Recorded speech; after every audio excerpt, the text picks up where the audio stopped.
17వ శతాబ్దానికి సంబంధించి మరాఠాల ఆధిపత్యం అనేది కొనసాగుతున్నప్పుడు ఈ 1739లో మరాఠాకి సంబంధించి పీష్వాగా అంటే పీష్వా అంటే ప్రధానమంత్రి ఆ హోదా కలిగినటువంటి వ్యక్తి బాజీరావు వన్.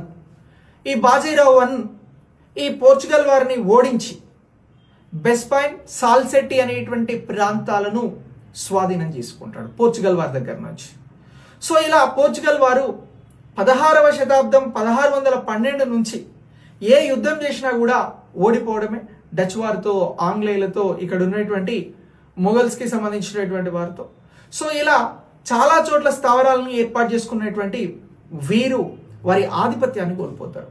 ఇక మొట్టమొదటిసారి 1498లో భారతదేశంలో అడుగుపెట్టినటువంటి పోర్చుగల్ వారు చిట్ట చివరిగా మళ్ళీ భారతదేశాన్ని వదిలి వెళ్తారు. దీనికి కూడా ఒక ఆపరేషన్ జరిగింది. దీన్నే మనం ఆపరేషన్ విజయ్ అని అంటాం. భారతదేశానికి ప్రధానమంత్రిగా వ్యవహరించినటువంటి జవహర్లాల్ నెహ్రూ గారు 1961లో ప్రధానమంత్రిగా ఉన్నటువంటి సమయంలో ఈ గోవా, ఇప్పుడున్నటువంటి స్టేట్ గోవా, అలాగే యూనియన్ టెరిటరీగా ఉన్నటువంటి డామండయ్యు ప్రాంతాలు పోర్చుగల్ వారి పరిధిలో ఉంటాయి. మనకి స్వతంత్రం వచ్చిన తర్వాత కూడా ఆ ప్రాంతాలను ఇవ్వండి అని చెప్పేసి మన భారతీయులు శాంతియుతంగానే అడుగుతారు, మన నాయకులు. సో దానికి పోర్చుగల్ వారు అంత అంగీకారం తెలిపారు, అంటే ఆమోదయోగ్యంగా ఉండరు. సో దీంతో సీరియస్ అయినటువంటి భారత ప్రభుత్వం వీరిపైన ఆపరేషన్ విజయ్ అనేటువంటి కార్యక్రమాన్ని చేపడతారు. సో ఈ ఆపరేషన్ విజయ్ని ఎవరు లీడ్ చేస్తారు అని అంటే జేఎన్ చౌదరి. జేఎన్ చౌదరి ఆధ్వర్యంలో ఆపరేషన్ విజయ్ అనేటువంటి కార్యక్రమాన్ని నిర్వహించి దిగ్విజయవంతంగా గోవాని అలాగే డామండయ్యుని భారత ప్రభుత్వం స్వాధీనం చేసుకుంటారు.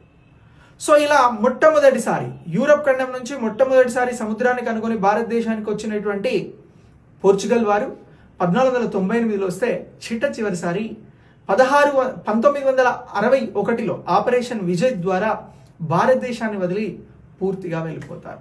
సో ఇలా ఫస్ట్ అంటే 15వ శతాబ్దంలో మొత్తం వ్యాపార ఆధిపత్యం ప్రదర్శించినటువంటి పోర్చుగల్ వారు 16వ శతాబ్దం నుంచి కూడా ఆధిపత్యాన్ని కోల్పోవడంలో కీలకమైనటువంటి ఘట్టాలుగా మనం ఈ అంశాలను గుర్తుంచుకోవాలి.